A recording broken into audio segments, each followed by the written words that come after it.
সুপ্রভাত, রমিলা মুখার্জি ব্লগে তোমাদের অনেক স্বাগত। আজ হচ্ছে শুক্রবার। তো আজকে তো নবমী মোটামুটি আছে, তার জন্য ভাবছি সকালটুকু আজকে ভাত খাবো না, নবমী ছেড়ে গেলে তারপর ভাত খাওয়ার ইচ্ছা আছে। তো সকালটুকু ওই শ্যামা চালের যে পায়েস করব, তো সেটাই তোমাদের আজকে শেয়ার করব কেমন কী বানালাম। আর আমরা যেহেতু বাঙালি, আমাদের তো এই আজকেই দশমী বলতে গেলে বাসন্তী পূজা, আজকে আমাদের সব কিছুই খাওয়া যেতে পারে। তবু যতক্ষণ নবমী তিথিটা আছে ততক্ষণ না খাওয়ার ইচ্ছাটা আছে। তো চলো ব্লগটা দেখতে থাকো, আশা করি আজকে তোমাদের ভালো লাগবে। আর আমি আজকে ফার্স্ট টাইম শ্যামা চালের পায়েস বানাবো, তো শেয়ার করি কেমন হবে না হবে তোমাদের শেয়ার করি। ভয়েস ওভার দিচ্ছি, কথা বলেছিলাম, একটু মাইকের শব্দ ছিল তার জন্য। তো চলো, একটা বাটিতে ঘি দিয়ে দিলাম। ঘি দেওয়ার পর আমি শ্যামা চালটাকে ভালো করে ফ্রাই করব। শ্যামা চালটাকে ফ্রাই করার পর পায়েস করব এতে। তো শ্যামা চালটাকে ফ্রাই করছি, ফ্রাই করার পর দুধ দিয়ে ফুটিয়ে পায়েসটা করব। তবে এলাচের গুঁড়ো আর এসব কিছু দেবো না, এসব মানে এমনি করব নর্মালি কাজু কিশমিশ দিয়ে। তো চলো দেখতে থাকো কিভাবে কি করছি। তো দেখো শ্যামা চালটাকে ভালো করে নিয়ে এবার দুধ দিয়ে পায়েসটা করব। তো দেখো দুধ দিয়ে শ্যামা চাল দিয়ে পায়েস শুরু করছি। তো দেখতে থাকো।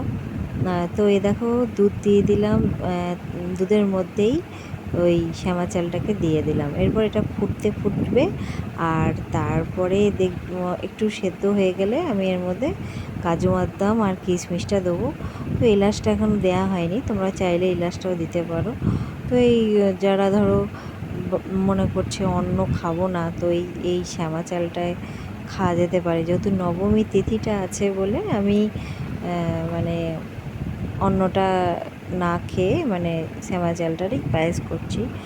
ছেলে আর হাজব্যান্ড এরা সবাই জলখাবারে একটু খাবে, আর আমি এটা মানে দুপুরেও খাবো ওর জন্য।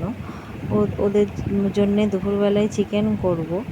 তো ভাত আর চিকেন হবে ওদের জন্য, আর আমি আমার জন্য এই যে শ্যামা চালটাকে ফুটিয়ে করে নিচ্ছি। তো চলো, দেখো সুন্দর করে এটাকে নাড়িয়ে এভাবেই। তো মোটামুটি হয়েই এসেছে, যতক্ষণ না এটা বেশ সুন্দরভাবে স্মুথলি হচ্ছে ততক্ষণ নাড়িয়ে যেতে হবে। আর দেখো চিনি দিয়ে দিলাম। তো চিনি দেওয়ার পর অল্প করে চিনি দিয়ে ভালো করে নাড়তে হবে পায়েসটা। ব্যাস মিডিয়াম, যারা যেরকম মিষ্টি খাও সেরকম চিনি দিয়ে নাড়তে নাড়তে নাড়তে নাড়তে হয়ে যাবে। তবে অনেক সময় চালটা একটু সেদ্ধ হতে টাইম লাগে, সেটা একটু প্রথম বানালাম, মোটামুটি খারাপ হয়নি, ভালোই হয়েছে। তো আমার তো ভালোই লেগেছে, ছেলেও বললো ভালো লেগেছে, কিন্তু আরেকটু মনে হলো সেদ্ধ করলেও হতো। তখন একটি বাটিতে ঢেলে নিচ্ছি সার্ভ করার জন্য। তো দেখো পায়েস অলরেডি রেডি হয়ে গেছে, শ্যামা চালের পায়েস। তো এটি যারা চালের পায়েস খাবে না তারা এই শ্যামা চালের পায়েস ডেফিনেটলি খেতে পারে। তো দেখো পুরোপুরি রেডি শ্যামা চালের পায়েস।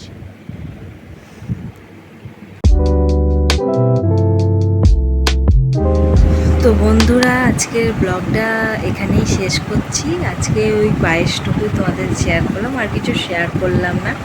অনেক দিন তোমাদের সেভাবে কোনো রান্নাবান্না শেয়ার করি না বলে আজকে ইচ্ছা হলো ওই পায়েসটাই শেয়ার করা।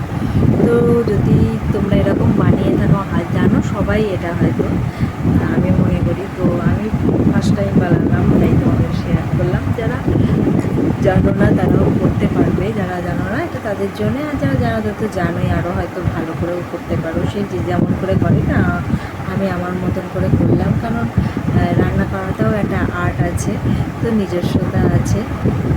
তো সেটাই। আর নিরামিষের দিনে এরকম তো যারা ভাত খেতে পারছে না, ভীষণই একটা ভালো জিনিস যাকে বলে। তো সেই ক্ষেত্রে ভালো।